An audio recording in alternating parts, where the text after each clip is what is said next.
Oh, the land of the free and the home of the brave. I'm a proud American from my birth to the grave. 47's the tall, took a bullet for all. Didn't flinch, didn't run, still they answer the call. And we say, be tight, be tight, be tight. Officer Tatum Show. Be tight, be tight, be tight. Officer Tatum Show.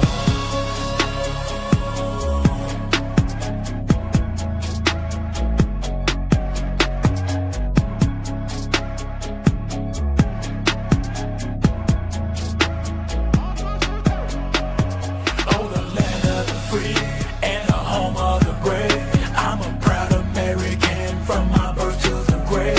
47's the tall, took a bullet for all. Didn't flinch, didn't run, still they answer the call. And we say, be tight, be tight, be tight. Officer Tatum Show. Be tight, be tight, be tight. Officer Tatum Show.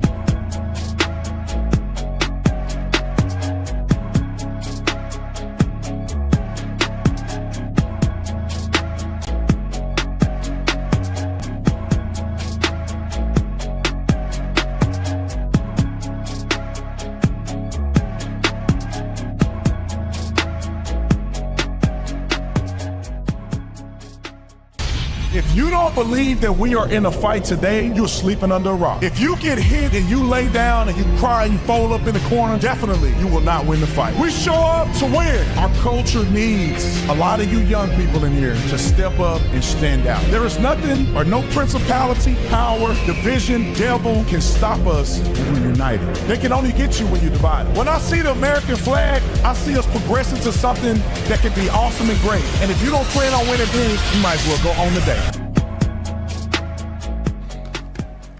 Ladies and gentlemen, ladies, welcome back to the Officer Tatum Show. I'm so excited to be here another day. I was thinking about this this morning or last night. I was like, you know, I'm so excited to have an opportunity as a career path for me to just run my mouth. I mean, there cannot be a better job than for me to just run my mouth. I literally, since I was a little kid, just love talking and love expressing myself. And I've been stubborn my whole life. So it's easy for me when I have a viewpoint to double down and triple down and quadruple down on things that I've studied and learned. And it makes me happy. So thank you guys for helping make me happy and listening to me, because not only are you listening to me because I talk, you listen because I keep it real and I'm telling the truth. I don't talk about stuff I really don't know about. I feel very uncomfortable talking about things I don't know about, so I avoid them. Unless I need to know, then I go research them, then I talk about them. So people have seen me, you know, talk a lot about, you know, Israel lately. And there's a lot of reasons behind it. None of it means I'm getting money from AIPAC. I have no idea. I hadn't heard of AIPAC until this year because somebody was saying AIPAC run America or something. I was like, what's AIPAC? I don't know nobody that's a part of AIPAC. So people think, they call me Talmud Tatum, Tatum Steen. They say I'm getting money from Israel. You know, the fact that I don't get paid from Israel should tell you that, no, it's just people that happen to love Israel and appreciate the Israeli people and appreciate the historicity of the Jewish people and the connection with the Bible and our Lord and Savior, Jesus Christ. You know, it's funny. I heard a guy say this this morning, and I thought it was interesting. You know how people use the word Christ is king, right? Because Christ is king. We all know that Christ is king. But some people try to use it as a derogatory term against Jews. Now, I don't know to what context somebody would do that. I don't see how it could be derogatory unless you like, it's like I'm sticking it to them and I'm just going to write it on their post to make them mad because I know it trigger them. I don't know what way that would be offensive, to be honest. But when somebody said Jesus was a Jew, so when you say Christ is king, you're really acknowledging that a Jew is your Lord and Savior and a king. And I'm like, wait a minute. Maybe that is true. So people probably should stop saying it if they're trying to say it to get back at Jews. If you want to say it because that's what you believe because you're a Christian, then so be it. Christ is king. Christ is Lord. That's what it is. And if you don't like that, they don't believe that, that's on you. That ain't got nothing to do with me.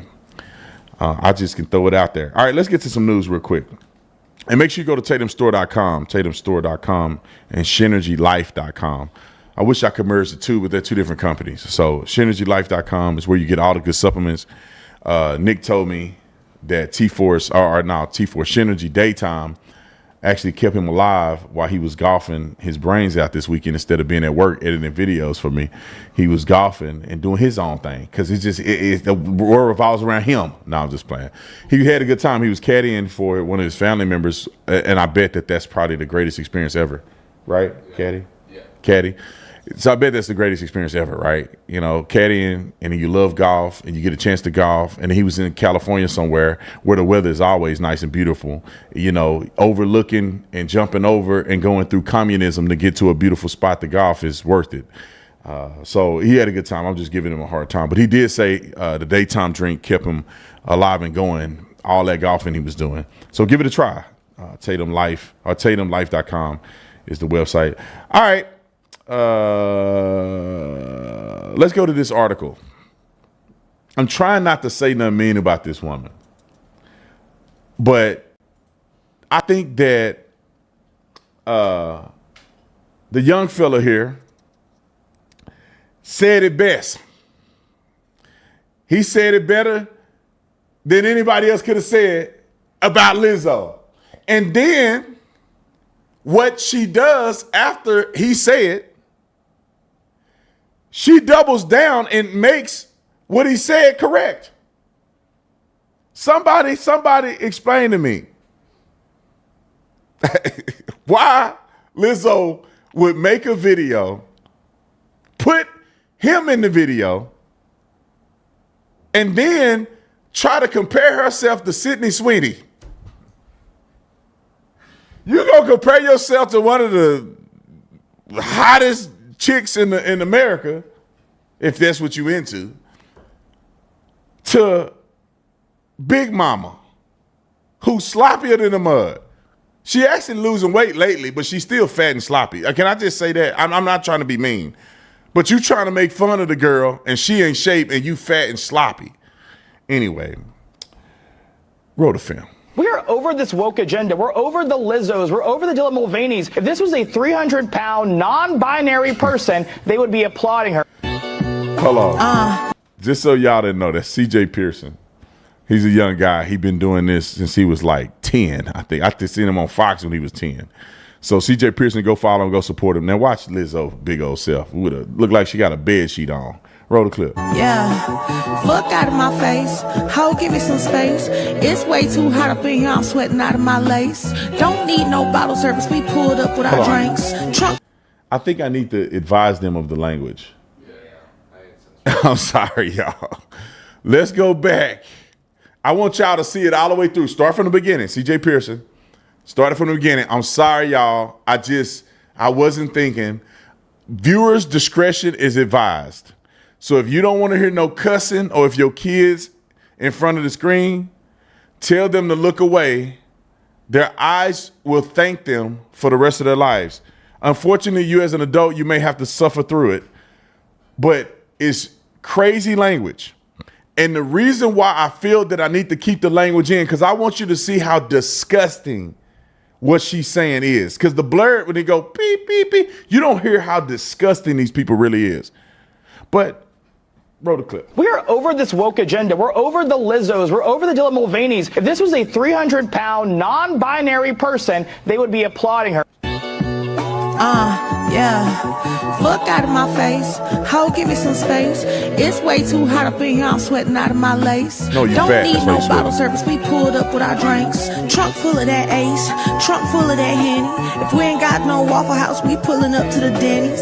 I'ma give him a grand slam, he pulling off of the panties. The way he hit from the back, I might give him one of my Grammys. Did this for the culture, that left, right, and that bend it over. Got scissor and doja, I ate that, now let's do it over. Bitch, what did I told you? I'm going into October. Niggas acting like the fun is over. Niggas acting like summer's over. Somebody pray for Lizzo.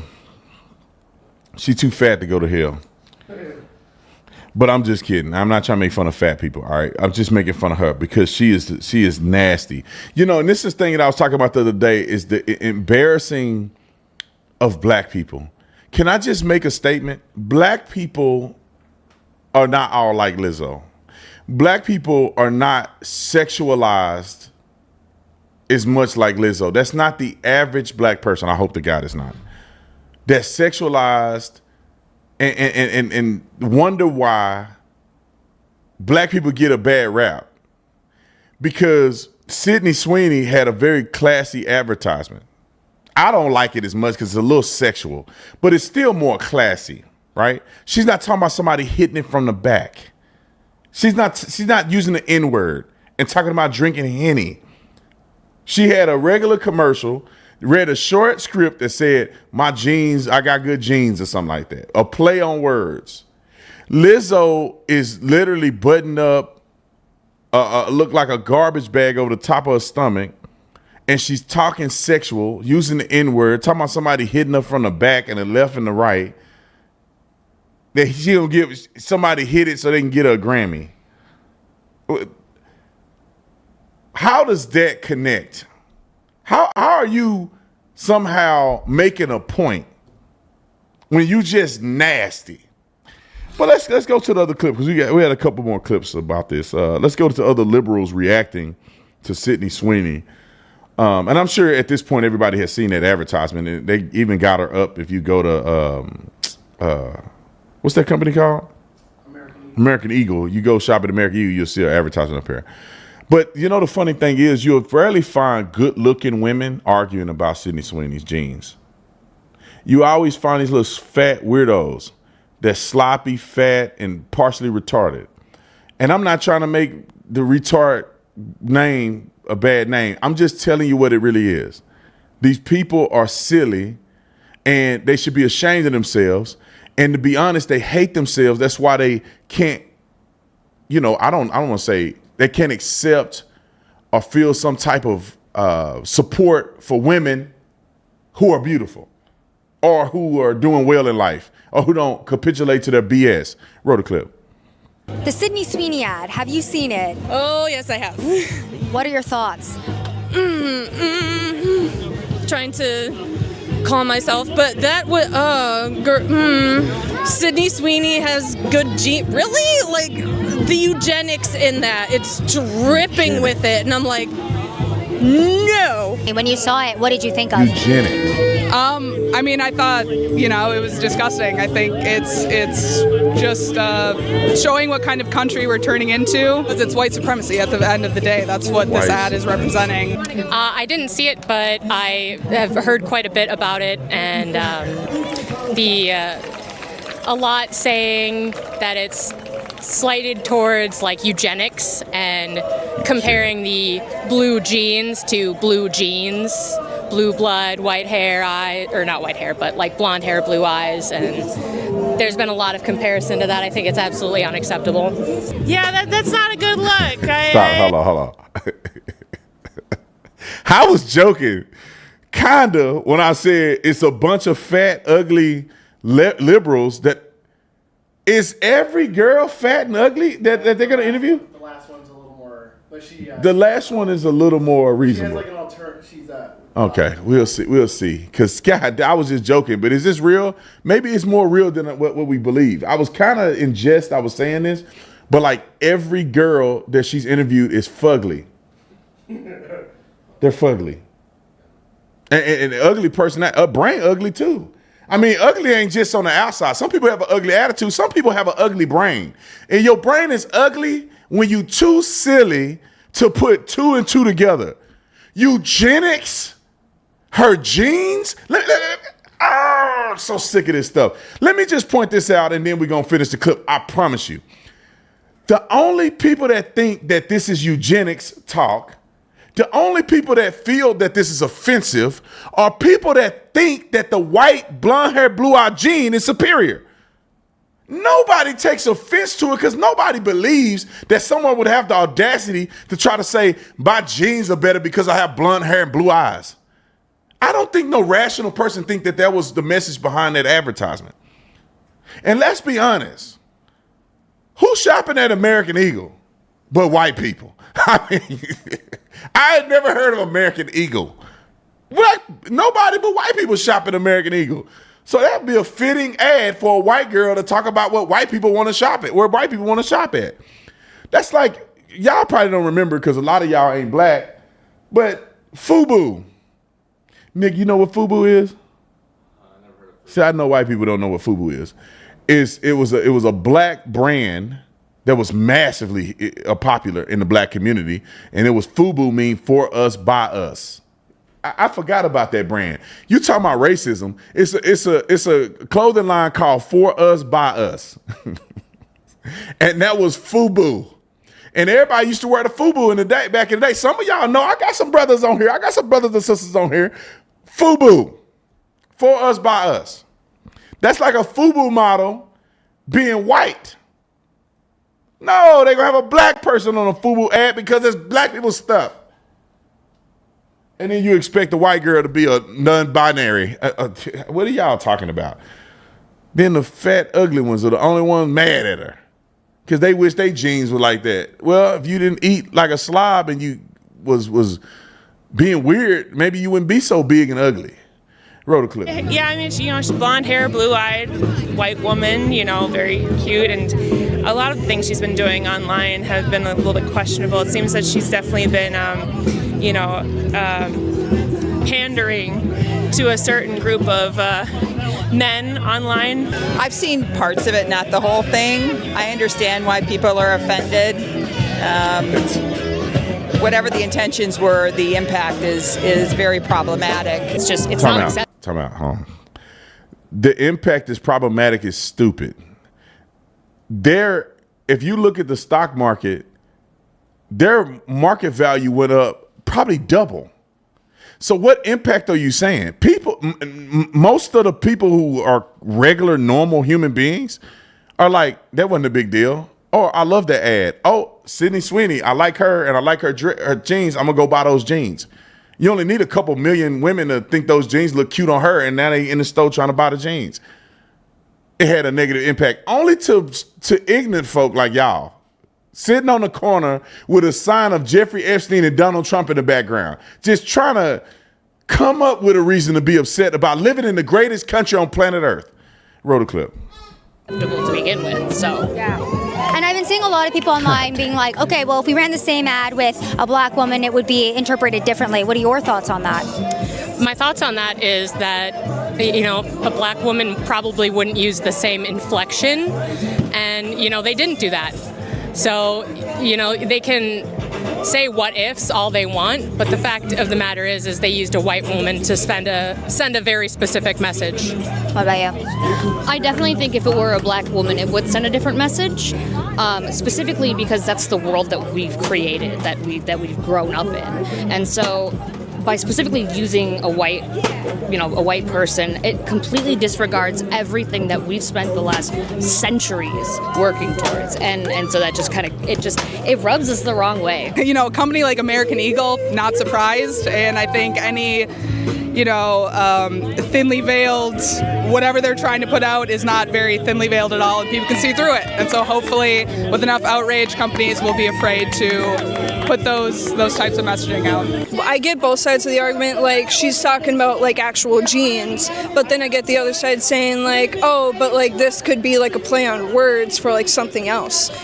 But like honestly, I think there's just so much more going on in the world that like an ad about Sydney Sweeney isn't something that we need to pay attention to. It's this, and it's actually fighting for people's rights and committing to kicking out Donald Trump and J.D. Vance and RFK Jr. Because they are everything up. So I think that ad is like, I get it, people are outraged, but that's not what we need to be paying attention to.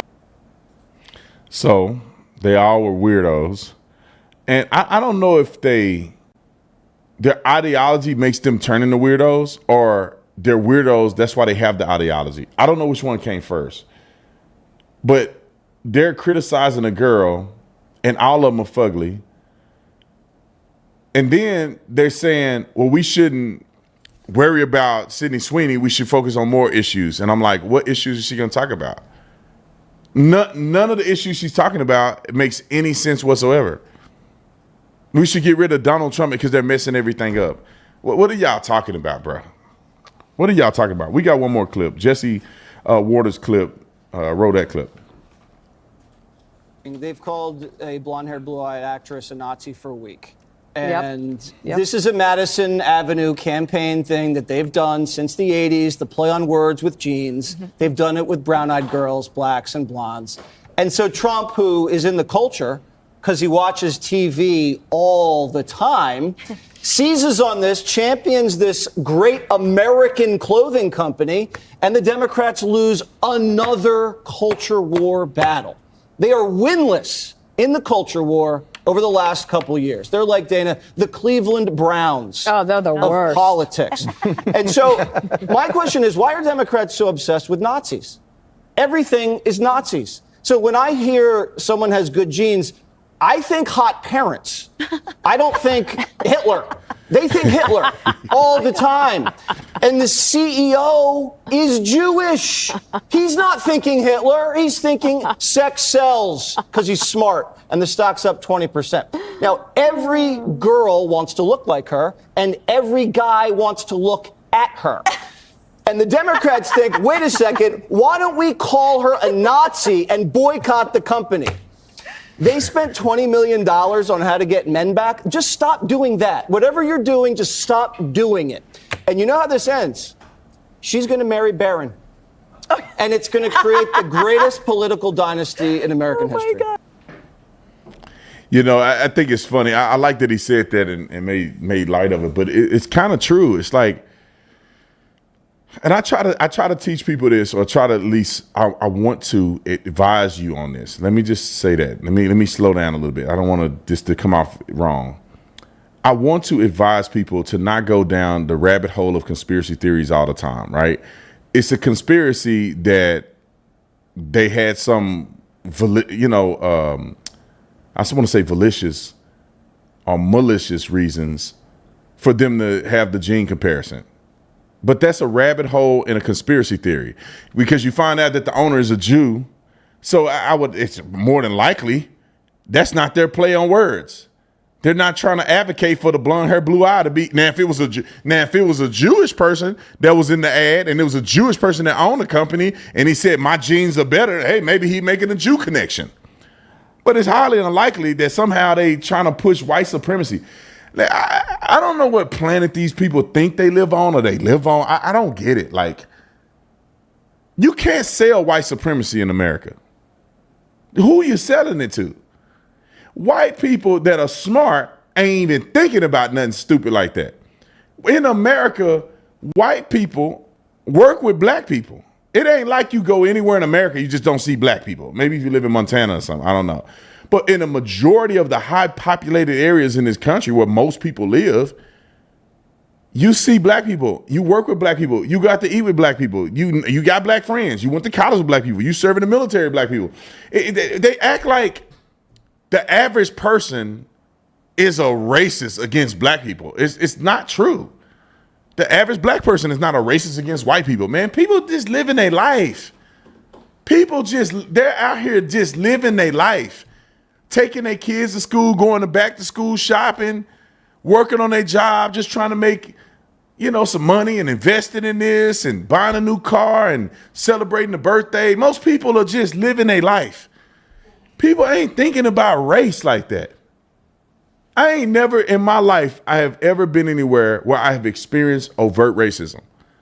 And if I did, I wouldn't know. I mean, somebody thinking they mind, they want to be racist. I haven't experienced it.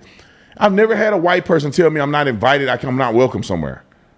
I've never had a white person somehow treat me any kind of way and use my race as an example. Never have I experienced that. And I'm 38 years old. So nobody's thinking about that. But ignorant folk in a corner somewhere. In each corner, you got these black people that are racist, that everything in their life is about racism and somebody oppressing them. And you got these dumb white folks that think every white person is oppressing a black person. The black people, they have it hard in life. How you know you ain't never been black? How you think black people got it hard? No, you think less of black people. That's why you think black people got it hard. You think less of them. You think you are better than them. That's why you believe they got it hard, but you don't. Because you think you better than them. I'm telling you. Oh, the police are bad. No. You think that black people are too dumb to follow directions at a traffic stop. That's what you think. That's why you think it's so problematic that the cops punched him in the face. It's like, no, all of us don't act like that. He too ignorant. He an ignorant in. That's why he acted like that. It's not that we don't know how to handle ourselves, to conduct ourselves on a traffic stop. All right, let's go with this young girl selling a soul on the OnlyFans. Lil Tay. Y'all remember Lil Tay? You got a picture of Lil Tay? See, I remember Lil Tay, the little girl over there with the money in her hand. Do we have a Lil Tay? Did we add that to Lil Tay stuff, the controversy? Just print that for me, because I remember Lil Tay had a little controversy, and that's where some of y'all may know Lil Tay from. And she's a little Asian girl that looked like a little running around with money, and she was rapping, and she, you know, in fancy cars, and you see she got the little $100 bill, and she got a little Louis Vuitton purse. And Lil Tay was like a little girl. When I remember, she hadn't been relevant so long, I forgot she existed. She was only the little girl to me. I guess she grown up, and now she 18. And as an 18-year-old, instead of going to getting a real job and going to make a living for herself, she sold her soul and her nudies on OnlyFans. I don't know if she sold them together on a package or she sold them individually, but she sold her nudes and her soul at the same time. But some of you guys that may not know a little bit, I just want to say a little bit about Lil Tay. And I'm just going to read this right off the little script thing we got. A viral flexing persona, Lil Tay became famous at the age of 9 for posting videos flaunting cash, luxury cars, and using nasty, foul language. Her parents' exploitation. So one of the biggest things was that obviously this little girl don't have no money. So people thought that her parents were exploiting her. Her mother, Angela, I think it's Tan, was criticized for allegedly coaching Tay to act outrageous for clout. Angela, a real estate agent, was fired after using luxury listing homes as backdrops for Lil Tay videos. Her brother, her older half-brother, Jason, was reportedly the one scripting her videos and orchestrating her flexing persona. He was accused of pushing Tay into unfortunate or uncomfortable situations for fame. Also, custody battle. A nasty custody battle between her parents, Christopher Hope and Angela, exploded publicly. Her father sought custody, claiming that he wanted to protect Tay's welfare and pull her from a toxic online spotlight.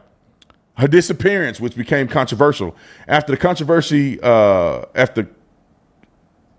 controversy peaked, Lil Tay went on radio silence. She deleted all of her content from Instagram and disappeared from public view for years.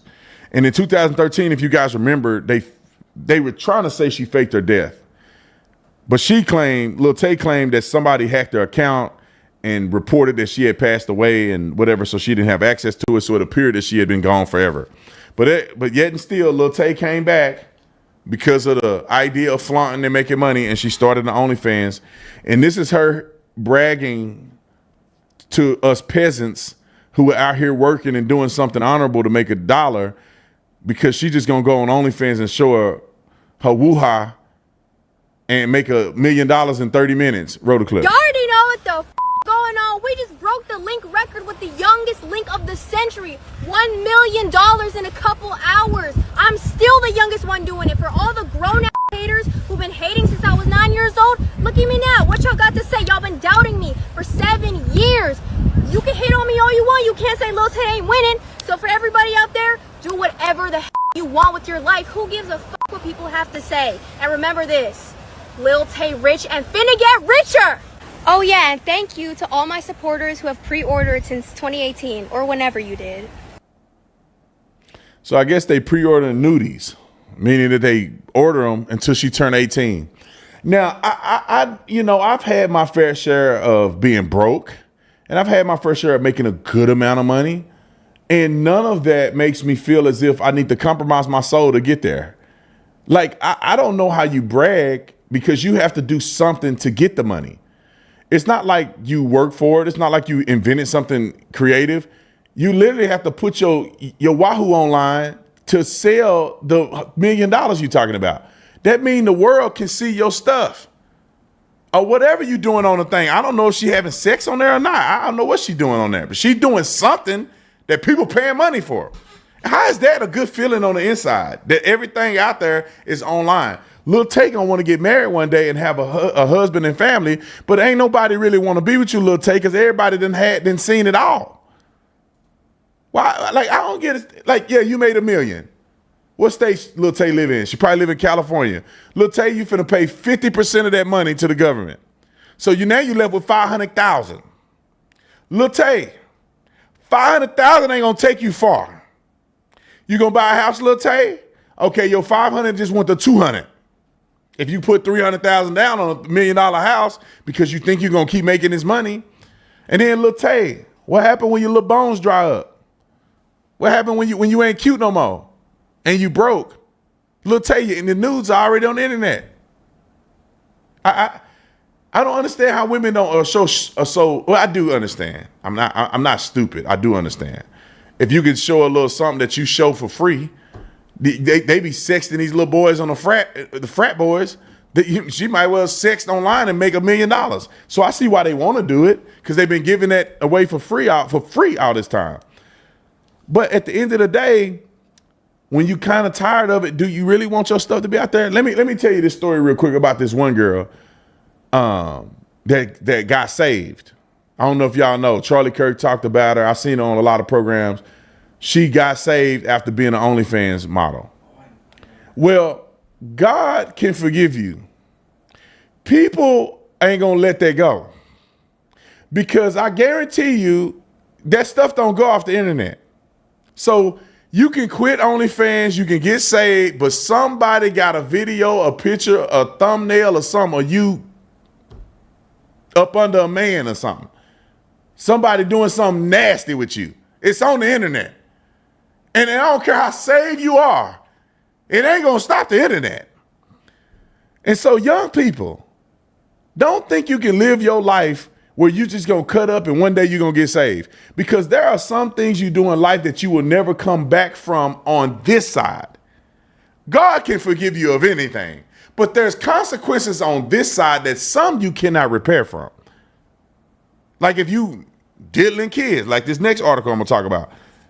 I might wait, it's not the next one, it's gonna be a few down. But if you diddling kids, God can forgive you. Yeah, Big Tony ain't gonna forgive you when you get to prison. He don't want to hear no, I gotta turn my life around to Christ. You're gonna live a life of being shunned and shamed for the things that you've done.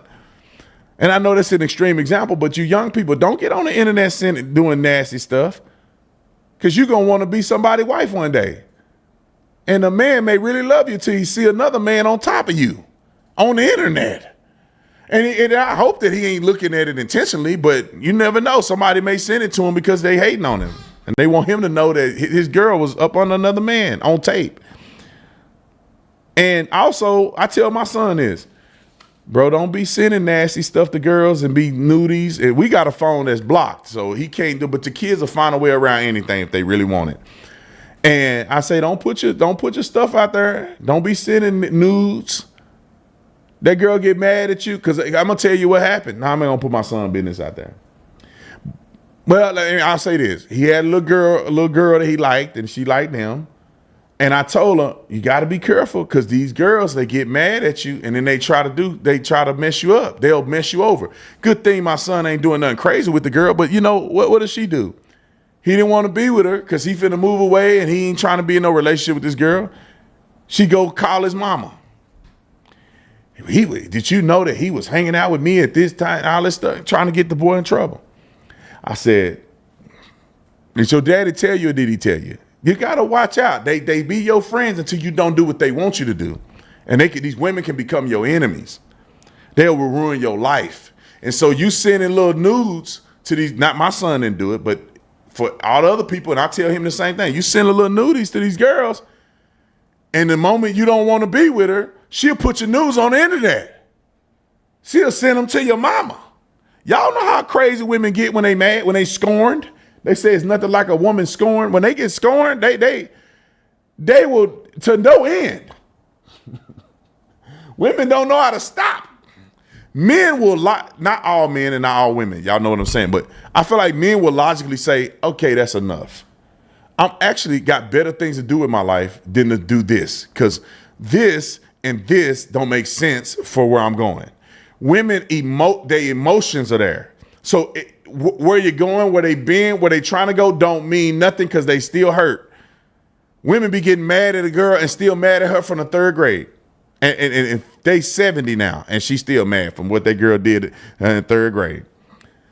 So y'all, the long story short, don't do all that. Don't get on the internet doing all that.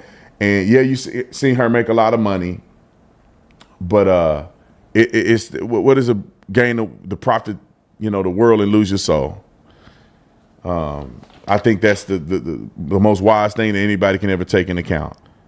What's this next clip right here? Is this associated to Lil Tay? Bonnie Blue, still same subject though. Lil Tay? Okay, let's play that. Let's play a clip. Oh yeah, we got 2 clips. Bunny Blue. Let's go to Bunny Blue. Why did you start all of Stop. this? Yeah. I can't imagine this woman sleeping with thousands of people at one time. Like, how do you feel good about that? And how would a man want to sleep with a woman that slept with 1,000 people at one time? One day. That's nasty. That's nasty. Just imagine 1,000 people touching a light switch. Just 1,000 people touching a light switch is nasty. Imagine them. Okay. Roll the clip. I just wanted a better life. I used to work an office job, 9 to 5, sit in rush hour, get given 20 days annual leave. And for a while I'd accepted that. I was like, okay, this is what life is. This is as good as it can get. And then, when you start looking back on life thinking, am I going to get, when I'm in a care home and think, wow, I should have done something more. I shouldn't have cared about people's judgment. So I thought, no, I want to change that. I don't want to be scared what people are going to think about me. And I want to give, get freedom. So how do you jump from, I just want a better life to, I know, I'll do that, because that doesn't spring to mind for me. 100%. So I'd relocated to Australia at the time, had 2 years off. And then when it came to going back into an office, I was like, definitely not. Like, it's just not going to make me happy. So I started off camming online. So, just interacting with men, over a webcam. And I had a lot of fun. I enjoyed the interaction. It boosted my confidence. And I was having, I enjoyed pleasuring them. I enjoyed, having pleasure myself as well. So then it quickly escalated to OnlyFans, because in my eyes, if I was making content anyway to put on this, can work website, I thought I might as well use a more established website like OnlyFans. So you started OnlyFans? Yes. And it was just normal, just a few interactions here and there. Mm-hmm. So where does that go from a couple of interactions to, I'm going to sleep with 158 men or however many it was in a few weeks? So it started off, obviously I realised I was posting these videos pretending I'm having an amazing time. And that's false. And it was fake, and it was fake storylines. I'd, be dressed up, or they was pre-scripted. And also you discuss consent. I can't listen to this no more. It's just crazy. So y'all get it. She said this. I'm gonna tell you how crazy what she's saying is. One day I was in the office working 9 to 5 like every other rational person does. And I just got tired of working a job and having responsibilities and having 20 hours of leave. So I decided to make money. Like, I don't know how you jump from that. That's like me saying, man, I got tired of working a 9 to 5, so I started robbing people. Like, I'm not going to get a job. I'm not going to be an entrepreneur, right? She could go start a business. She could go work for somebody, get married to the man that got money. But that's not her thought, is that I'm going to sleep with 1,000 people and put my Yahoo out online so everybody can see it and pleasure themselves to it and go to hell watching me. That's a jump, bro. That's like saying, I'm gonna be a serial killer now because I don't want to work a 9 to 5. It's like, you don't have to go that extreme. You could just find something that will help the world and create that, and you can make some money. Now, some things may only help a couple thousand people. That's thousands of dollars. Some things may help hundreds of thousands of people. You will be making hundreds of thousands of dollars, which is a good living. Some things help millions and billions, so on and so forth. You'll be making millions or you'll be making billions if you can find a solution to help billions or millions of people.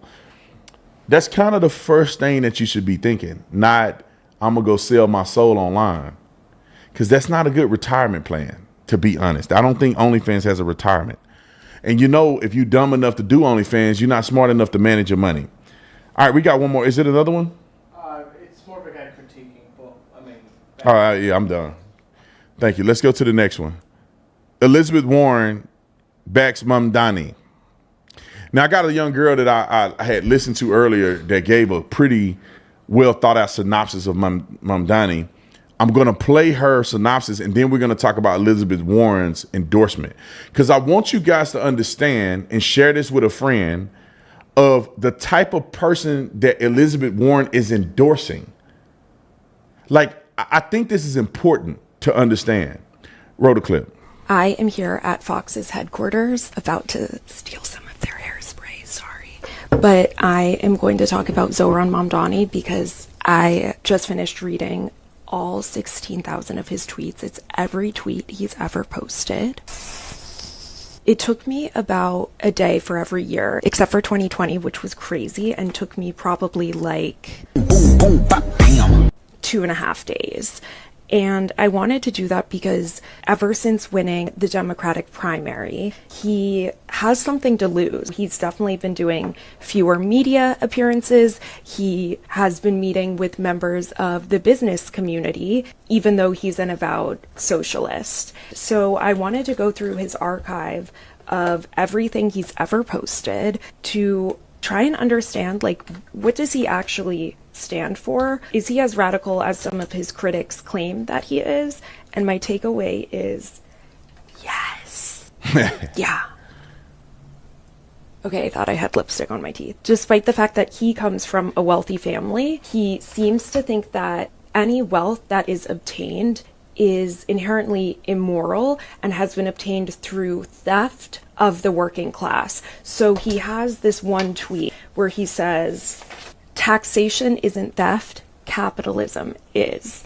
And it goes along with the whole vibe. So he calls his friends, his supporters, his volunteers, comrades. He talks about being in the struggle with his comrades. He uses all these hashtags like cancel rent, tax the rich. And it's actually unclear to me if he believes in the concept of rent. Like this one quote he has, he says, quote, "We want to move away from a situation where most people access housing by purchasing it on the market." So if you're not purchasing it, sounds like housing's going to be free and provided by the government, which I think is a North Star for him, is free government provided housing. And he hasn't disavowed these views. So he appeared on CNN recently and he was asked point blank, do you like capitalism? And this is what he said. No, I have many critiques of capitalism. For too long, politicians have pretended that we're spectators to that crisis of affordability. We're actually actors, and we have the choice to exacerbate it, like Mayor Adams has done, or to respond to it and resolve it, like I'm planning to do. Now notice how he delivers that with a smile. That is very classic Zohran Mamdani, where what he's delivering is a negative message, but he's delivering it with a smile and a lot of positivity. What he's communicating is really a message of being aggrieved, of feeling like someone has stolen. Gotta go.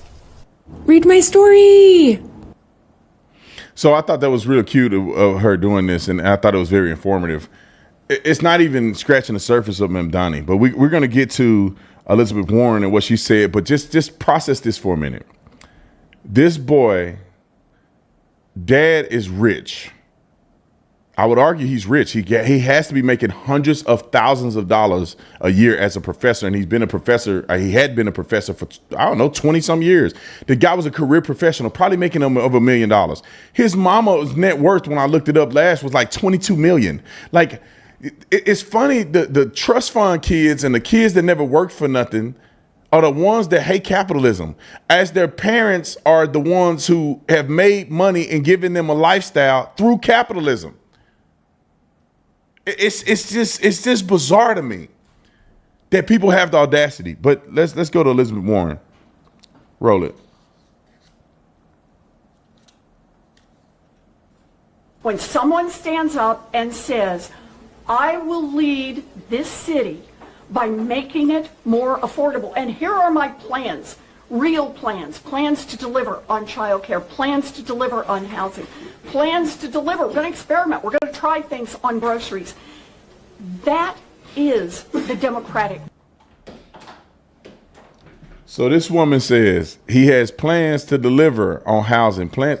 He has plans that the government is going to offer you housing. With whose money? He has plans that the grocery stores, affordability is a communal communist type of stance where the government has grocery stores. What? You're talking about freedom. The craziest thing is to allow the government to control all of those different aspects of your life. Because what happened when the government wants to be rogue? What happened when the government there's a leader in power, like they say Trump is a Hitler or Trump is a dictator? What happens when a dictator is in power and the government owns all of the resources? Like how does it make sense to believe that the government should run on resources, yet Hitler can get elected as president? And so then when a president or a person, a mayor or a governor gets into office that you think is a Hitler, that means they can control the food supply. Let's put this in perspective. Israel controls the food supply into Gaza, by and large. If Gaza do what they did to Israel, they could cut off all of their food. I would think rightfully so they could be able to do it if they wanted to. They don't because they're civilized, but they could because that land belongs to them. Now let's go to America. If the government ran it and you make them mad, they could cut your food supply off. Let's look at it like this. In China, they have a social credit score. That means that they have CCTV and stuff monitoring your every move with facial recognition. And if you do something they don't like, litter, say something against the government, I don't know, you do something they don't like, you have a low social credit score. What does a social credit score do? It eliminates you from being active in society. That means there's some places you can't go no more because your credit score don't allow you entry into society. And who is dictating what's good or not as far as your social interactions and your social credit score? And whether your behaviors are something to be mocked or critiqued or punishable, that are punishable, who's making that decision? Do you really want the government involved in that? Therefore, when you have a Republican that's in charge, if a Republican decides to go rogue and say, every time you say something about a communist party, you lose your credit score and you can't go to the grocery store, you can't go into the public. Come on, man. They take your bank account. Like, what are y'all? Are y'all that stupid? That's like giving up your guns. Have we been down this path before? Have you looked at our neighbors to the south and to the east? When you give up your guns and rights, that's what happens. All right, let's do the other video of. Oh, it was only two? Yeah, no, this one, right? Roll it. You know, I wonder, though, often we see this, and this is a local election. New York does not operate in a vacuum. It competes with other cities. And so this idea of somehow raising taxes on the wealthiest New Yorkers, who, by the way, I would point out, pay roughly 15% of their income right now between city and state, raising taxes on them will simply drive them away. Shouldn't the focus of a mayor be on delivering services to the constituents of the city and doing that by raising the most revenue as possible without chasing businesses and the high-income taxpayers out of the city because they can go to Austin, they can go to Dallas, they can go to Atlanta, they can go to Nashville. This is your issue. It's a national issue, not a local issue. The issue is affordability. Do you know how many working families are chased out of New York City every day because they can't afford housing, they can't afford groceries, they can't afford child care? What Zoran is saying is, I want people to be able to afford to live in New York City. That's what keeps it a vibrant city. That's what makes people want to live Nobody here. disagrees with that, Senator, but raising taxes in order to do it? Why is that the answer? Oh, dear. Are you worried that billionaires are going to go hungry? No, I'm worried that they're going to leave and spend their money elsewhere. You know, they've threatened to do that over and over and over. And they have. They've left. But here's the thing. And Goldman Sachs, when they create new jobs, they do it in Dallas. And Blackstone won't build a new headquarters. They go on and on. You want to have a workable city? You want to have a city that's vibrant? You want to have a city where the streets are full, where there are things for sale 24 hours a day? Then you need people who can live here and work here. Well, we've got that right now, Not by the people way. who I have would to point take out an New hour York and a half in. is thriving. So right Well, now it's doing pretty well, actually. I'm glad you think they're doing well because a lot of people are struggling to pay for housing. A lot of people are struggling to pay for groceries. And I got to tell you, mamas and daddies who are facing $25,000 a year to pay for childcare. Those are national issues. I mean, I know they are the local state, but you can't. New York City. Yes, but if you deal with them in that way, by what is always your backup, just tax them more, they will leave. No, the backup is make this city and make this country work for everyone. I get that the Republican point of view is make this country and make every city in this country work better and better for a handful of billionaires and let everybody else eat dirt. But what Mamdani won on in a Democratic primary is he said, I'm going to address affordability. And he didn't win by one vote. No, he won by a lot. It's very much won by a unclear he lot. has the ability to actually do it, by the way, based on the laws and what the governor has to say and what he would actually have to do. You know, I love that as the fallback position, and that is he's fighting for the right thing, but maybe the billionaires will have a way to everybody block wants a him. more affordable city. There's no doubt about that. The question is how you go. I actually do have a doubt about you that. The build more billionaires housing. sure don't want to pay their part on this. You build.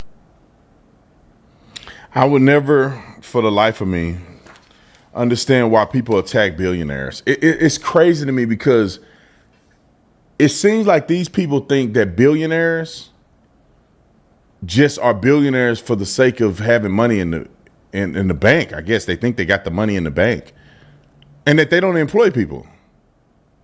Like, you're talking about working class people. Like, where are they working at? Many of them with higher wages are working for these $1 billion companies. What are we even saying? So they are employing hundreds of thousands of people, paying them incredible salaries, and you want to make them leave so that the people can work where and get paid what? And spend their money in what establishment? Like, think about it. The person who owned Home Depot, billionaire. Everybody got a cell phone in their hand, billionaires. I would argue a lot of the major companies, these people are billionaires. Or they're worth hundreds of millions of dollars. And there's nothing wrong with that. Now, you tax them if you want to. They're just going to move to Florida. Because rich people, whether these people are stupid or not, and I know they're smart enough to know this, rich people can move better, faster, quicker than poorer people. They can move. Tesla moved their entire headquarters from California to Texas. Joe Rogan moved. Daily Wire moved. This is just a few that I know of because I know the people that run these companies. Imagine all the other massive companies that's going to move from California to Arizona. I had a guy from Canada. He's a billionaire, and we were looking at him to invest with us. But he moved his warehouse from California to Arizona. Multi-million-dollar headquarter. Why would not headquarter, but multi-million-dollar facility? Why would he do that? Because it's so much better to do business, and it's not much to a billionaire whose company is bringing in tens of billions of dollars to say, we're just going to relocate our headquarters. That probably cost them a couple $100 million, which is nothing. But the tax burden is, I don't get it, man. I don't get it. Like, capitalism is the only system that works. And if you ever notice, only people that it come from a capitalist nation want socialism, because you have to have capital to do socialism. The government don't make money. Do y'all understand that? The government don't make money. They steal money from us. Some people may say it's legitimate or not, but they steal money. Property tax. That's how they build these schools. That's how the state government stay alive. It's your state tax and your property tax. Every house has property tax. Forever. Your grandma and them been in the house 30 years, still paying property tax. So this is how the government can do all this fun stuff. It's not like the government, wow, the government built new roads for us. And I love that new school they built down the street. No, you built that road. Y'all built the school. The government didn't just do that because they got money in their coffers and they just decided to do this for you because they love you. No, fool, that's your money. That's your money they spending. And they probably didn't even do a good job, and they contracted somebody that was 3 times the price that it should be with your money. Oh, the government, they just, wow. Look at the U.S. military. Your tax dollars is paying them trillions of dollars in military aid. They're not doing what job does the government have except siphoning money from you? They arbitrarily come up with these vehicle registration fees. The government is making money. That license plate and registration for your car shouldn't be no more than like $25. Where does all this excess money? Taxes, fees. The license plate, they got prisoners making these license plates. They paying somebody 25 cents an hour to make a license plate, but you paying a $300, $400. You live in Texas, it's a flat rate of like $85. The government is just so well done. Wow, police. I'm glad these people are protecting the service on your dime. You paying for that service. So kick out all the millionaires and billionaires. That fool said, I don't think nobody should be a billionaire. There should be no billionaires.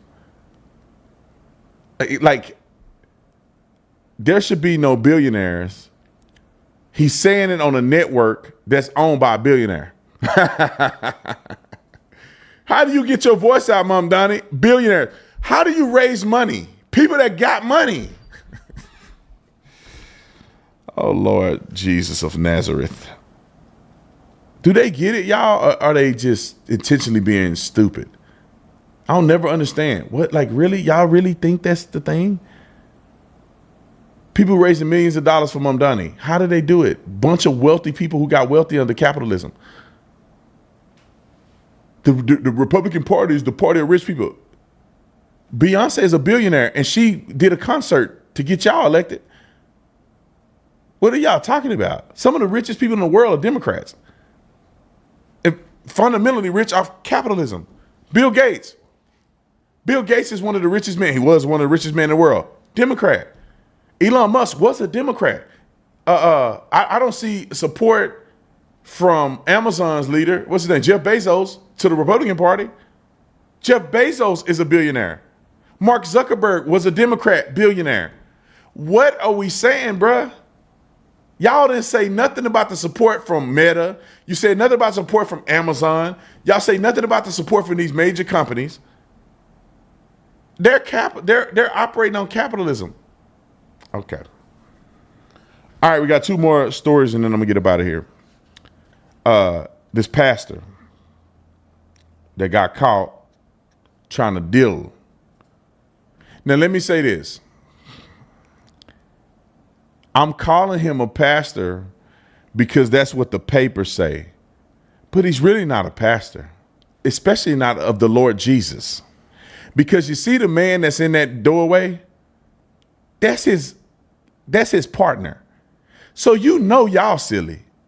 You ain't got no Holy Ghost in you. You ain't saved and you don't believe in Jesus because you ain't read the Bible.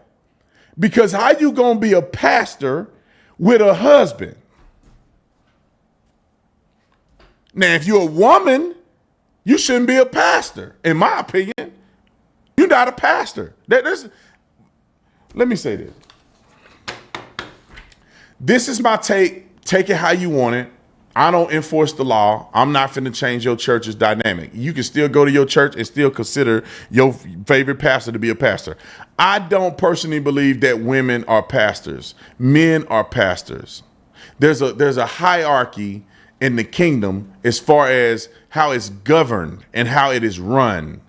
That's why the Bible clearly tells people that don't want to listen to this part. They love to name it and claim it, and I'm a conqueror of all things, but they don't want to read the part where it says the man is the head of the household, and Christ is the head of the church, and God is the head of Christ. They don't want to acknowledge that part. How is a man the head of the household, which he's the head of his wife and family, if a woman is the head of him telling him what to do in the church? That don't make no sense to me. And then when you look at the Bible and it says, this is what a bishop is. This is what this is, a man with one wife. Elders, a man with one wife, blameless. Where do we get female elders and bishops from? No, nobody has ever, that I know of in the Bible, have been a female bishop. As far as I know, there has never been a female high priest. I don't think there's ever been a female priest in the Old Testament. Maybe I'm wrong. Somebody correct me. If there is, then there's one. There's never been a female priest. Priest Aaron and all them were all males. I'm just throwing it out there. Why? Because it's not because women aren't good enough. It's not because women aren't capable. It's because God has a structure. He made Adam first, then Eve. Why? Why couldn't he make Eve first? Come on, talk back to me, because come on. Why didn't God make Eve first? Do you believe the Bible? Yes. Why did he make Adam first and not Eve? He could have made Eve. He could have made Eve first, and he could have caused Eve to conceive, even as she had not laid with a man. He could have placed breathed life to a baby in her stomach. To be honest, that made more sense, wouldn't it? Yeah. For a woman to be born first, and then he make her pregnant, and then she give life to the first human, and then whatever. He didn't do that, unless you believe the Bible fake. He made the man first, gave him dominion, told him to name everything that was to be named. Adam was here first. And then God said he didn't make a woman because he wanted her to be a boss babe, independent. He said it's not good for a man to be alone. So he made a woman for the man. I'm finna quit the show. He made a woman for a man. I'm finna preach. Y'all can give me an offering later. He made the woman for the man. And y'all don't want to, you want to love Christ, but you don't want to live none of this. And that don't mean that you're supposed to be any man's woman. Because Eve wasn't just any man's woman. She was the wife, the woman of the first created human who was perfect. And then he sinned. Because of her, actually. So, but he still sinned. And what happened? God did not hold Eve accountable. He held Adam accountable for the sin. That's why I don't understand. This is why society is so messed up, because I feel like I can feel the women getting offended by what I'm saying. It's like you want both. You want to be able to have all of the privileges that a man has. You want to be at the same level and standing as a man, but you don't want the consequences that men have to have and have to go through. A lot of women rather be Adam. They think Eve should have been Adam, but then when the sin happened in the garden, they want to blame Adam. Eve is the one that took the forbidden fruit first, gave it to Adam. Adam ate, and God punished him because of Adam. Why? Because he made Adam and told Adam that Adam had dominion, not Eve. All right. Go back to the story. So you know you in sin if you are a pastor and you claim you got a husband. You already wrong. I'm so sick of us saying this stuff, and I'm not trying to be mean to nobody. Stop playing with God. You are a man and you got a husband, you wrong. You wrong. And if you think you a pastor, you wronger. If you secular and you don't believe in God, do what you want to do. If you a man of God or you claim to be a Christian, you cannot be a man marrying another man. I don't care if you're attracted to men. I don't care if you like them. I don't care what you think. You can't marry a man and think you are part of the kingdom. It's just the way it is. Just like you can't be sleeping with people and you ain't married and you think you right with God. You ain't right with God. You got to get right. And I'm not here trying to preach to you. It's about everybody got to look at themselves and say, what am I doing wrong that I need to fix? Christ didn't die on the cross for you to be playing.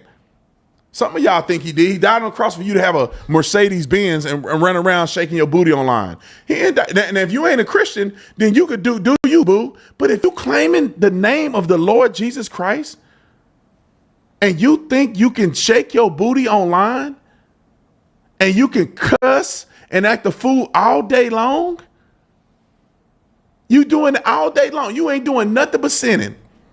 Anyway, let me get to this story. Y'all didn't make me go back to Emmanuel Grace Apostolic Church. This is why what he done in the dark will come to light. He had no business laying up with a man and calling himself a pastor. But I'm not shocked because it's an Episcopal church. And for some reason, they think this is normal. I don't know if every Episcopal person is doing this, but the Episcopal church with the clergy collar and the trans people in the pulpit and women bishops and pride flags and all that. You ain't going to make the kingdom if you're doing this. I'm just saying. Roll the clip of this person that decide he want to diddle boys or try to get them diddled on Grindr and got exposed. Roll the clip. How's it going, Roger? Good. You want to talk to me privately, or do you want your boyfriend to find out, or your husband? What? I mean, do you want to talk to me privately outside? He know what's going on, bro. Don't act. He know his man is on Tinder or what is it called? What's it called? Grindr. Looking at little boys. They do it together. Like I said, I don't want him to hear. Otherwise, we can tell him if you want. It's a picture of you. Yeah. Yeah. You want to go walk and talk? We just want to keep it private. What do you want to do? I mean, I want to talk to you about the conversations you were having with the people that were talking to you on Grindr. It's okay. It's okay? Yes. Do you want me to tell him, or you want me to call the cops? What would your church think? Do you want to just have a conversation, man? I just want to get your side of the story. Sure. Let's have a conversation. You want to go walk? We can just do it right there. So I'm filming, obviously, because I don't know you, and I just want you to keep your hands to yourself, because obviously, I don't know you. Yeah. But I have a lot of information, Roger. I know everything about you. Okay. What's going on at church? Why are you out for a couple weeks? I'm having surgery. Having surgery? Okay. Well, I mean, he's right there. So you mean we can either like have this with him or by yourself, or we can just do it right here. Okay. Let's just talk. So, are you familiar with like what I'm referencing? Never. Well, I know Grindr. Okay. Like how many underage boys are you talking to on Grindr? I don't know. Or how many have reached out to you? How many have talked to you, or what? I assume they're all of age. I have evidence otherwise, Roger. Obviously, otherwise I wouldn't be here. Okay. I don't know their ages. Okay. When I talk to someone on Grindr, I assume. You assume until someone tells you otherwise, or I ask them. What if someone tells you otherwise? Then I cancel conversations. Always? I try to. Yes. Try to? What prevents you from being able to?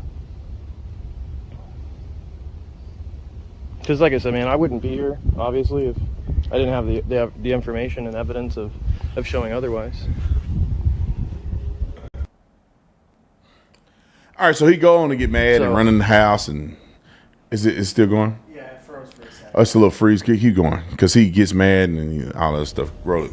It's just, I mean, it's just best if you're honest, man. I'm trying. Trying? How many underage boys? How many That's what I don't know. how many underage boys evidence am I going to have in my pocket to talk to you about? I don't know because I don't know who's underage. Because Roger.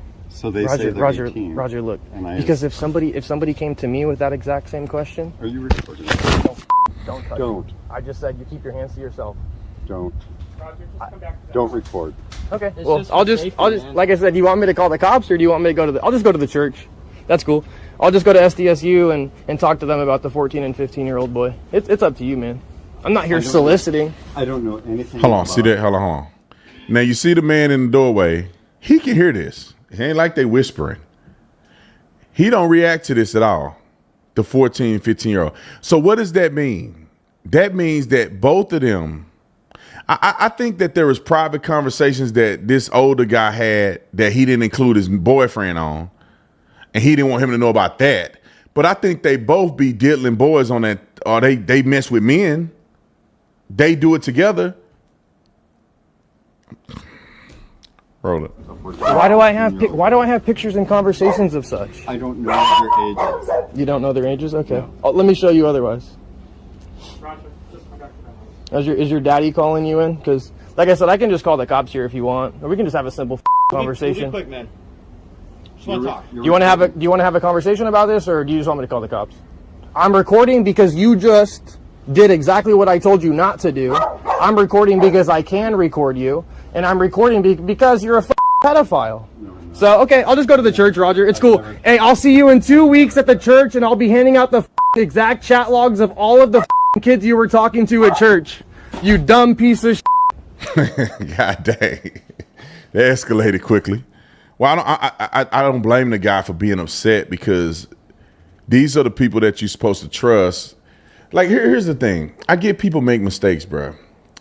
Like, it's like a heat of passion, right? I was talking to somebody who's a strong Christian the other day on the phone, and he said a couple cuss words because he was upset. That's not the kind of stuff that I'm talking about. I'm talking about somebody that make a living saying foul stuff every single day of their life and with no apologies for it. They just like, this is who I am and I'm just gonna do this. Not people that say, oh man, I said a cuss word, I shouldn't have cussed, I slipped, I gotta stop doing this. Like something like people that just refuse to work on it and say, this is who I am and what I'm gonna do. How do you go so deep to be on Grindr talking to 15-year-olds? Like it's not a moment of lapse of judgment, right? Meaning that you got super frustrated, so you slapped somebody, or you got super frustrated, so you said something crazy, or you know what I'm saying? Like, I don't know, a guy gets himself in a situation where he gets some girl's number at a bar, right? He shouldn't be at the bar anyway, but he gets a girl number. That's like an instant moment of lapse of judgment. But to text that woman every day and send nudies behind the back of your wife, that you doing more than just making a mistake, bro. How do you prepare a sermon and say, I'm going to read the Bible. I got my Bible in there. I'm going to read my Bible, and I'm going to prepare to talk about our Lord and Savior, Jesus Christ. How do you read the Bible and not get convicted when you on Tinder or what is it called? Grindr. You on Grindr, and you're not just, it's not just you on Grindr and you got a AI that's communicating with people. You took a picture, you pulled your pants down and took a picture of your stuff and sent it to a stranger logged into the website, uploaded the picture and sent it to somebody. Bro, you beyond just making a mistake. I don't understand how men do it. I can see if you wasn't a Christian and you don't even talk about Jesus, it's out of sight, out of mind. You're not even involved in that. You're a secular person. You live in a secular world. You have nothing. I can see how a man did it because, not the boy thing, but I used to send girls stuff too when I wasn't saved. But after you get saved and you start and you teaching people at church every day, like you should be convicted by the words that you're reading. And when you get up before people, you got your clergy collar on and you, Father Jennings said, and you're blessing people and doing communion, and you would think at some point you would be like, something ain't right. I need to pray about it, or I can't send a message to somebody knowing that I got the Bible right here. What am I doing? And then you ain't doing it with legal people, grown-ups.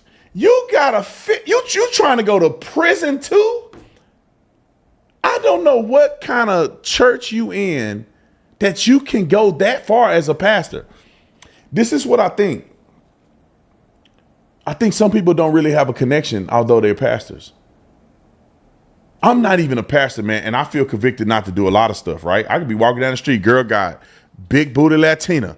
I'm not gonna look at her butt. It's there, it's bouncing and moving, and I'm gonna look away intentionally because I want to be a good man. God see me looking at that girl booty, so I'm gonna look away. Now I'm not saying I'm always perfect, right? But I have to remind myself that I'm not gonna do that. But that is a different story than I'm getting a girl on Instagram and I'm messaging her and saying, "What's up? You look good, girl. I'm gonna hang out. I want to go hang out with you when my wife not around." Like, I just don't know how the connection with God is there and you can go that far. And some people may say that you ain't got a connection if you can drink alcohol or something like that. I just think that involving other people physically in your life is such a stretch. Involving teenagers, little young boys in your life and sending them nudes and stuff on a website, it's just crazy to me. So people like him should have to be called out, have to be confronted. The church needs to know about what he's doing, and he has to step down. There ain't no a lapse of judgment. No, you're living a lifestyle of this stuff. You got to step down. And the problem with the modern church today is there's no real consequences. Like, I bet you $1 million he gets found out and they let him go. But then he ain't gonna go to jail. Nobody's gonna press charges. You know what I'm saying? Like, I don't know, man. I'm hoping that most Christians ain't like this. And I'm afraid that most Christians, and I'm not acting like I'm perfect either. You know, I ain't doing no crazy stuff like that. But I think I'm afraid that for some reason, Christ hasn't permeated the hearts of most Christians enough to get them to not want to sin or be convicted of sin. I think most people who claim to be Christians that I know don't live a Christian lifestyle. They're not even trying, though. Most. You ask them, you see, like, just say if I went to the club tonight, which I don't go to clubs. But if I went to a club tonight, I put this on my life. I could ask every person in the club, and 60% of them say that they're Christians. And I will argue 20% of them go to church the next morning. And they drunk, hooking up, kissing people on the dance floor. They doing all this so crazy stuff. And then you're like, how do you go to church every Sunday and still don't feel nothing? And I'm going to explain this to you. I have to say it. Nick is probably sick of me right now. I have to say, and I'm saying Nick because I'm taking too long to finish this live, not because he's the ones at the clubs kissing girls and stuff. Nick is one of the exceptions, all right? He's a good kid. But people probably like, Nick did what? No, but what I'm saying is that I blame the pastor and modern Christianity as to why people don't really get saved and don't really feel convicted and don't really change when they go to church. Let me tell you why. Because they don't preach about what the expectation is that Jesus has for us. They only preach the good stuff. They only preach the reward. They don't preach the sacrifice. They tell you everything Jesus is going to do for you, but they don't tell you what he wants you, what you're supposed to do for him. And yes, salvation can't be worked, right? You can't sit there and create salvation because you're so good. That was freely done for you to receive. Just because he did it don't mean you receive it. There's an action in receiving what he's saying. Receiving what he's saying ain't just hearing about it and saying, yeah, I understand that happened one day. Receiving what he's saying is repenting and living a lifestyle that's pleasing unto him. That is being sinless. Now, when you sin, you can ask for forgiveness, but you shouldn't be living a life of sin. That go for everybody, man. You know, you got to look in the mirror. I got to look in the mirror and say, are there things that I'm doing that I need to change? So I can be in right alignment. You know what happens when you're in right alignment? You see things clearer. You connect with God more. When you sinning every day, you can't connect. You're not connecting when you sinning every day. When you doing stuff you ain't supposed to be doing, and when you're sleeping with women when you ain't married, and we cheating on your wife, being in a homosexual lifestyle, it's like it's hard for you to connect. It's like the more you sin, the lower you get down on the mountain. And the reception at the bottom ain't what it is at the top. So the lower you get in the valley, the lower your connection is skippy. You hear from God every now and again. You may feel connected every now and again. You may be compelled to do Christ-like things every now and again because your connection is spotty. When you get to the top, you on fiber optic connection. That means that every walk of your life, you are in alignment with what God is calling you to do. Therefore, you can hear when he's telling you to do something. Therefore, you can discern when I shouldn't be talking to this person or being around this person, and that I need to be quiet in this moment, but I need to talk more in this moment. I need to understand how to pray. I need to pray for this person. I need to look out for this person because they're struggling on the inside because God is showing it to me. Your fiber optic connection is happening when you ain't sinning every day. When you live in a repentant life, you get closer and closer. When you praying every day, you get closer to the top. It's like hiking up the mountain. You praying every day. You seeking God earnestly every day. You're reading your word every day. You getting up the mountain. You're being nice to people. You're treating people like you want to be treated every day. You acknowledging that Christ is the center of your life. Everything you do is you doing it in service to your Lord and Savior, Jesus Christ. You going higher and higher and higher at the top. When the lust comes your way, you say, get behind me, Satan. I'm going to keep going to the top. When the ex call you up and say, I want a one night stand again, then you say, I ain't doing that because I love the Lord. I'm climbing up to the top. When the radio puts on music that's crazy and talking about nasty stuff, and you say, I'm gonna turn to K-Love and I'm gonna listen to Christian music, you climbing higher and higher to the top. And then, but when you're not doing that, when you ain't reading, ain't praying, you just stumbling down that thing. Boom, boom, boom. You rolling off the rocks, bumping your head. Now you in something. Why God always trying to show me something? Because you falling down the mountain, he's trying to get you back up. So now you got to deal with adversity so that you can build your character and he can get you in right alignment. I'm preaching to one person, and probably me. God is getting you alignment. All right, Nick, I'm going to the last story, I promise. I'm saying this because I'm talking to me too. I feel this when I don't pray every day. I feel this when I listen to secular music when I know I should be listening to Christian music. I feel this if I looking at something online I ain't supposed to be looking at. I feel this. And that's how I know that I can help somebody else if I'm honest and saying, look, I know what it's like to not go to church and not pray like I'm supposed to and not let my eyes go this way and ears go this way. I know what it feels like to be speaking in tongues at night, praying to God, interceding, feeling the Holy Ghost filling you to where every instance of your life is purposeful and tactical in alignment with what God is calling you to do. Instead of stressed out, losing your temper on people, being mad, cussing, reverting back to the old stuff you used to do because you're falling down the mountain. I'm talking to me. So I know I'm talking to one of y'all. But what is the solution to the problem? And I'm going to go to the next story. Is You need to connect again. You know, I say make America great again. Connect with God again. Some of y'all know what it's like to be real connected. And now you feel like you ain't as connected as you was because you just need to pray every night. Just start with that. I got a challenge. It's called 40 by Faith. We did it as a team and nobody got it. Nobody passed the challenge except Sky. She the only one passed the challenge. No cussing. I'm gonna roll this out one day for me too. I'm gonna be honest with y'all. The reason I ain't done a challenge because I don't want to give up certain things. I don't want to not do certain things.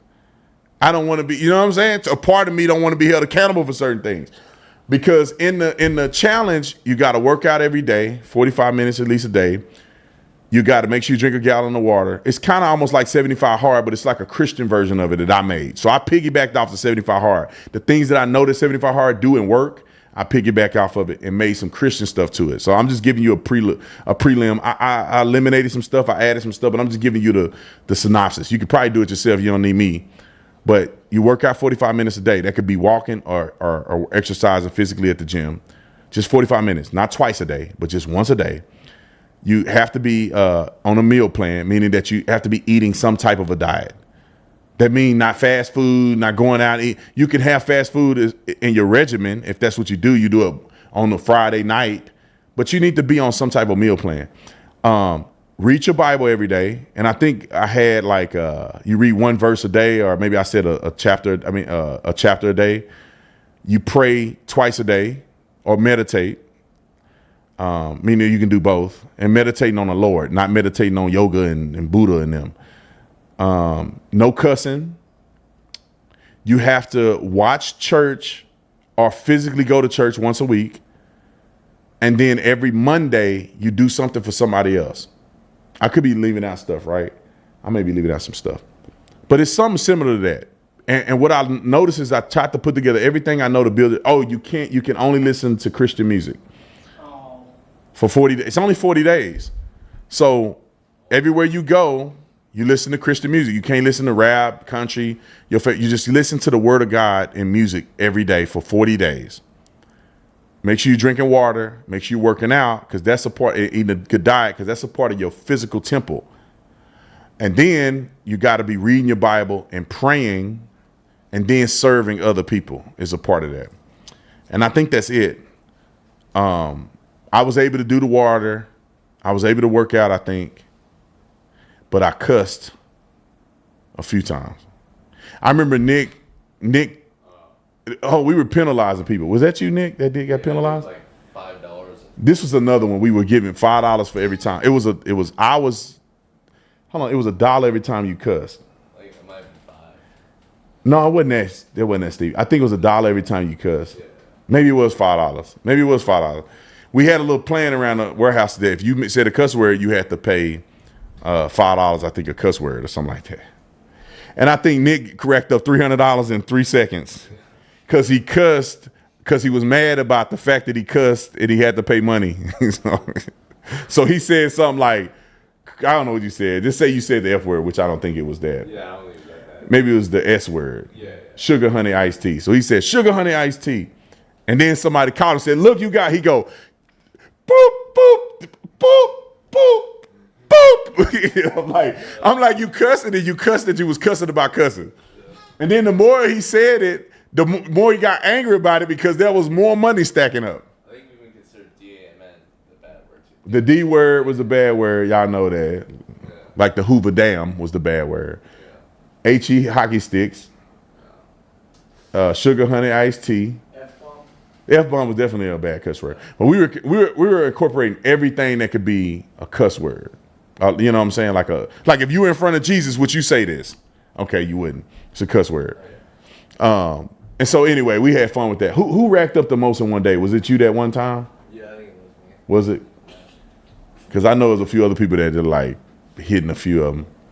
I know how to turn it off. Like, there's people that have never heard me say a cuss word before. Now, they probably heard me say a few. But online, I have never cursed. Well, maybe one time. I've never cursed in any video I made. Is that true, Nick?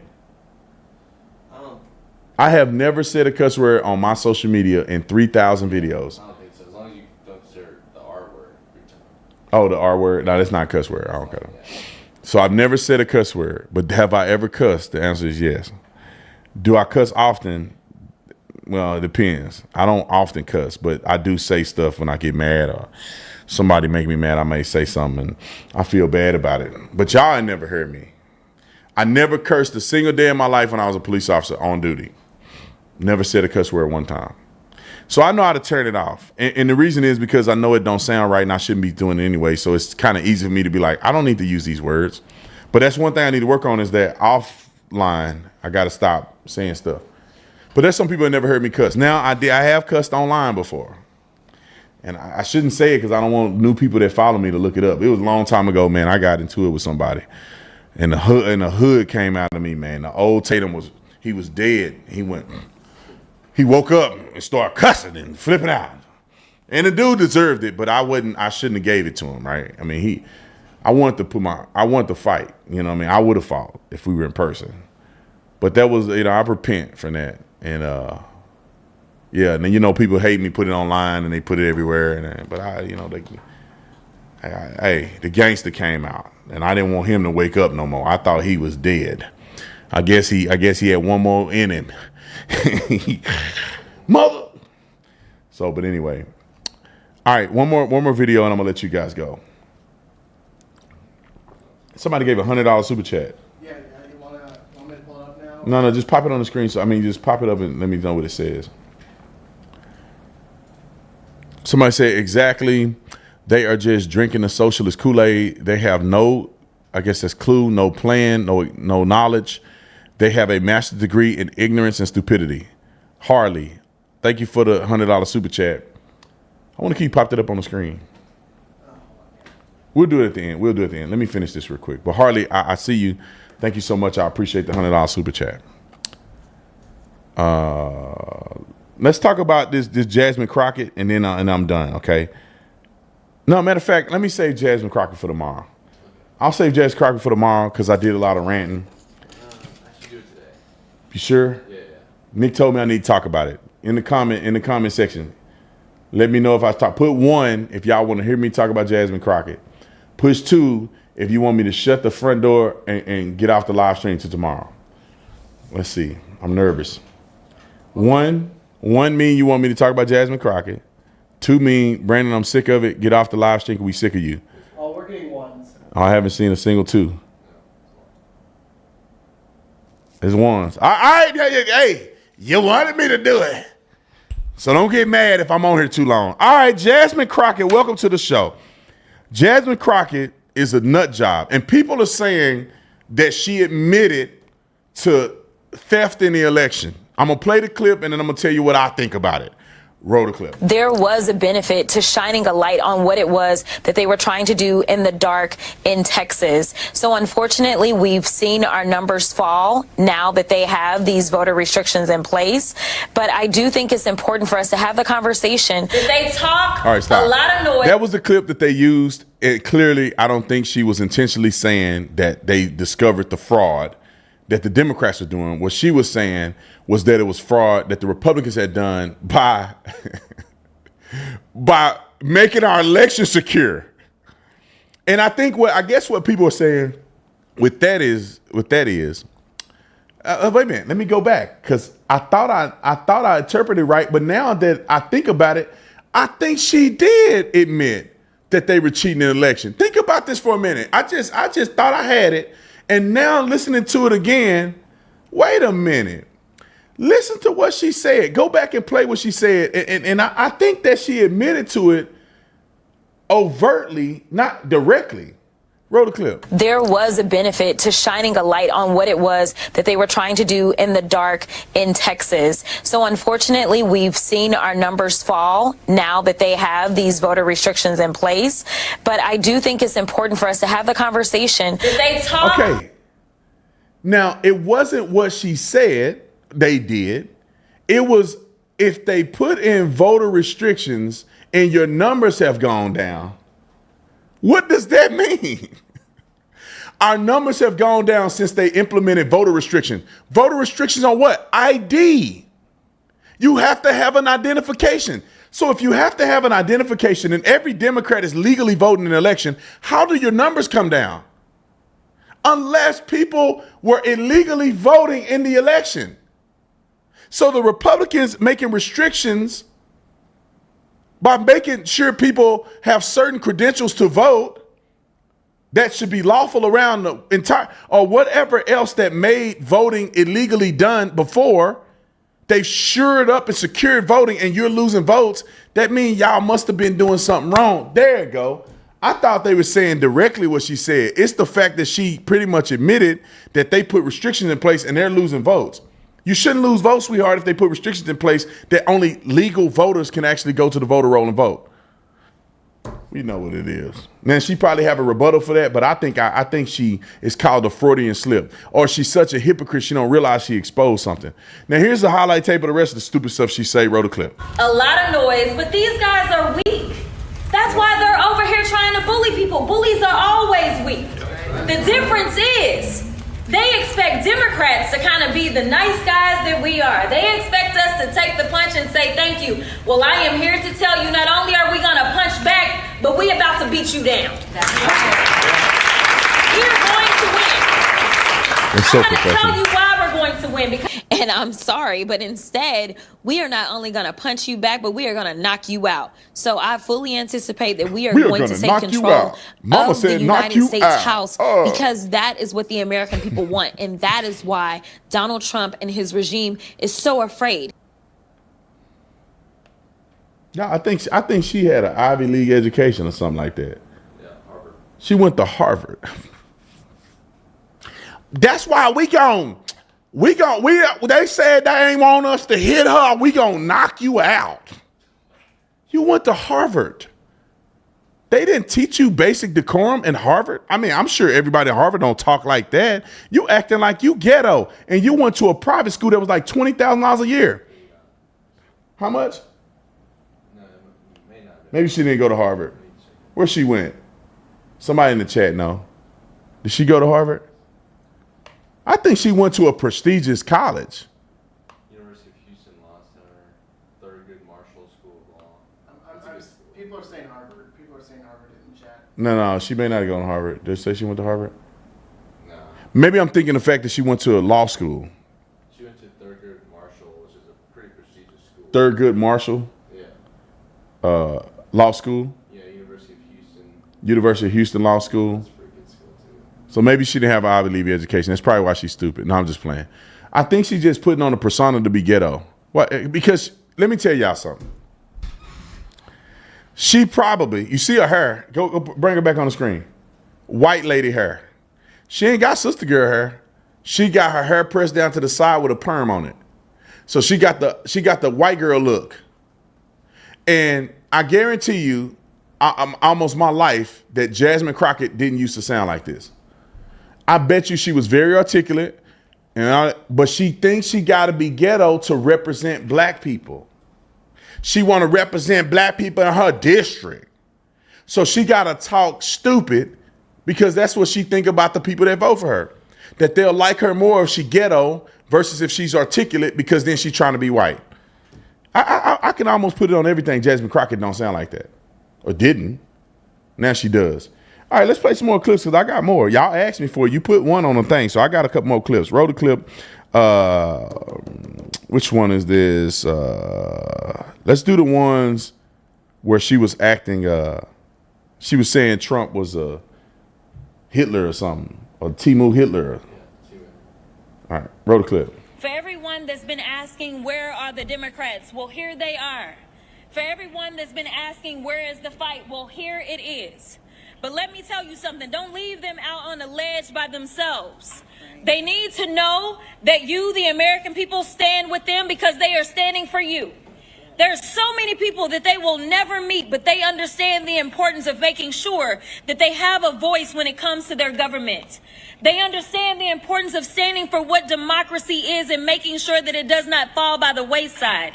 They understand that we have a Timu Hitler in the White House right now that thinks that he is going to become the dictator of the United States. Well, I got another thing to tell you, sir.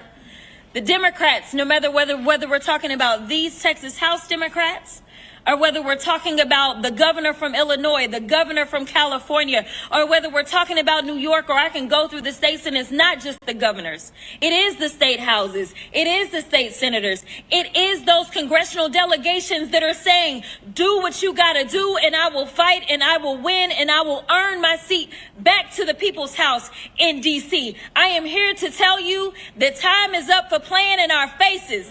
The Democrats are not going to stand for this any longer.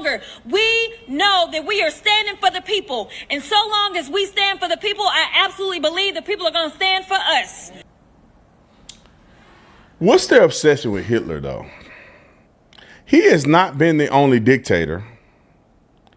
I don't know if he's the example of, I want to say dictatorial. That's probably a word. An example of someone who's prolific as a dictator. He's one of many. Mao is a dictator. What's the other guy? Hitler and Stalin was a dictator. I mean, I don't even know if, like, there's people in socialist countries who were dictators. Why don't they bring up a socialist? What is the obsession with Hitler? Hitler is not the first person to come to my mind when I think of somebody being a dictator. There's modern people today that are dictators. She don't compare them to nobody. Their obsession with Hitler is crazy to me. There's a part of me that's like, are they doing that on purpose? Are they like sneak dissing Jews on purpose? Like they just want to, the Republicans and the Jews. Hitler? Like Hitler killed a bunch of people. I mean, like his name to fame wasn't him being a dictator. His claim to fame, and I would say infamy, was that he killed millions of Jews in heinous ways of burning them and a chemical. They doing tests on them and shooting them in the head, doing all kind of stuff. And in death camps and internment camps, like. That's what he was known for. How is he a Timu Hitler? It should be wrong to say something like that. But you have the freedom to speak and say whatever you want. But it should be wrong. Like people should acknowledge that you're a fool for comparing somebody to Hitler. And they ain't been responsible for nobody's death. And to be honest, our president can't be a dictator.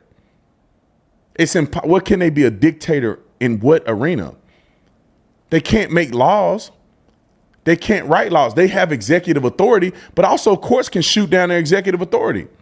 Or, if it's unconstitutional. What are we saying? The Supreme Court has, to be honest, the Supreme Court has a lot of power.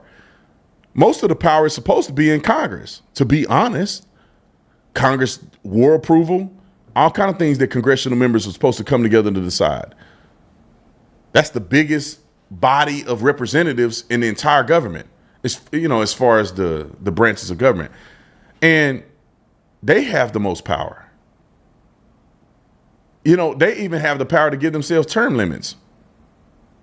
They have the power to approve the president has to sign it into law, but they still have the power to create it and approve a lot of this stuff.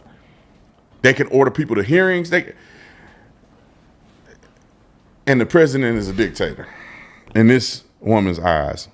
But let's see what Donald Trump had to say about it, because I want to finish it with that, because this girl is an idiot. Roll the clip.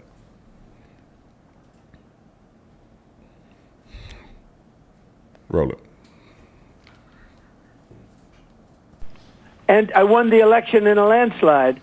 And obviously that's only, we're only 6 months in. But my poll numbers are better now, much better than during the election. And now part of that is because the Democrat Party is self-destructing.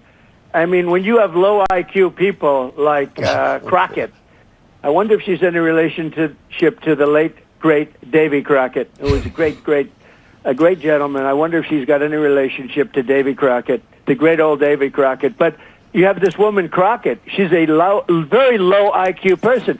Somebody said the other day she's one of the leaders of the party. I said, you got to be kidding. The Democrats are lost. They have Trump derangement syndrome so bad that they can't walk, they can't talk, they don't know where they're going. Schumer is finished. Schumer, look, I watched him the other day. He's lost all of his confidence. 40% of the country has. So you're never going to get above 60 in any poll, and it's because 40% have TDS, and we know that. Mr. President, we used to do this every Tuesday. It was called Trump Tuesday. Maybe we can start. This is going to be the start of something again. But we appreciate all. So. I love that Trump said what he had to say. She is a low IQ. I know he said a lot of people are low IQ, but when you think about it, these people are actually low IQ. You know, Jasmine Crockett may have been educated, but her IQ is very low. I think you have to have low IQ to be a Democrat. And I'm not saying your IQ is the lowest it can be, but I'm saying that you got to be slightly, I don't know, maybe it's EQ. Maybe your emotional intelligence is bad because you could be very smart and don't have no common sense. You know what I mean? So maybe the IQ is not the test in this. Maybe it's EQ. You know, people don't have enough emotional intelligence to see through some of this crazy stuff that's going on. But anyway, I love you guys. I got to go to court here in a minute. It's not criminal. It's civil. It's so stupid. I like it. So I say, I will tell y'all what happened. I have a work car. Somebody's driving the work vehicle, and the tag, because I wasn't driving it for a while, so the registration tab wasn't up to date, but the registration is up to date. I just hadn't put the new tab on there. And they didn't contact anybody. They just created a ticket for the car that was parked in a parking lot somewhere without the registration tab on it. And so I get a notice when I'm I'm on vacation. I can't go to court. I didn't even know it happened. I got a notice like right before we went on vacation. And then I come back from vacation. They say I got a failure to appear in court. So they're going to have to make me pay a fine or I get a chance to appear to the judge. And I'm like, what a sack of crap. And then I had to get the car out of the tow yard the other day, the same company vehicle. And the particular employee that's driving the car, I want to be mad at, but to be honest, the tow company is predatory because he was in an apartment complex and he just happened to back in the spot instead of pulling straight in the spot. And nobody called it in. The tow truck coming to drive around the parking lot looking for certain violations to tow your car with. I would blast the tow company because they're predatory. They had it for 5 days and it was only there for 3 days. They go, oh, if it was there for the first 2 hours of the first day, it's a day. I said, but man, what about Sunday? You guys are closed on Sunday. Oh, no, you can make a personal appointment. That's not on your website. It says closed. Anyway, God is good anyway. Let me read these super chats real quick. Shout out to the $100 super chat. John Reuter, thanks so much for becoming a Tatum Squad member. Hal Shaw, thank you so much for being a Tatum Squad member for 4 months. Let's see, Mambo, thank you so much for the super chat. It says American culture and woke culture have been propped up POC bodies for years, people of color bodies, I think. We get one hot white woman and lose it. Exactly. Let's see, Hal Shaw, I usually watch your streams the day after you go live, but I thought I'd show my support today. Keep on keeping it real. Tatum, I appreciate it. Thank you so much. I appreciate it, brother. Agent Orange says they hate the fact that Sydney Sweeney is a registered Republican. I didn't know she was a registered Republican. She's a registered Republican. That's probably why she do got good genes and a good brain. They tried out Hungry Hippo Lizzo to counter. She is a hungry hippo, boy. Even with that Ozempic, she's still a hungry hippo. Let's see. I don't know what they say. First, don't have to true, just have to be said careful. Okay. Thank you for the super chat. Bonnie, thanks so much for joining the Tatum Force. Let's see. Adam says a gay preacher. YouTube won't let me type it out. I know, it's crazy. That's probably why they demonetize my video when I say that stuff. It's like a demon parroting as God. I'm trying not to be hyperbolic on this stuff, but it's like, it is true. Like, what you're doing is so disrespectful to God and to the kingdom of God that it's shameful enough that people need to start calling this out. You can't be with a man and call yourself a preacher as a man. You just can't do it. Even if you want to do it, you can't do it. I'm pretty sure your pastor wanna DM Sweeney, but he can't because he married, so he shouldn't be doing that. He may have a compulsion to do it. Maybe he thinks she's attractive. That don't matter. You got to do what God called you to do. All right, Deborah, thanks so much for joining the Tatum Squad. Go down. Let's see. Arrest the Democrats. Thank you so much. Dibben, I think it's. All right, go down. KRO, thank you for being a member for 4 months. Love your stream. Thank you, sir. I appreciate it, KRO, or Crow, however you say it. Michael Bryant, thank you for being a member for 5 months. God bless you, Officer Tatum. God bless you back. Tiger, member for 12 months. Thank you for being a member for 12 months. I appreciate you. You preaching to me, brother in Christ. Amen. I'm preaching to me too. I wouldn't say nothing to you that I wouldn't say that I ain't saying to myself. The day that I can preach and it only be about somebody else and not me, then I'm going to be on with Jesus. All right, love you guys. I got to get out of here and get to this court. Peace.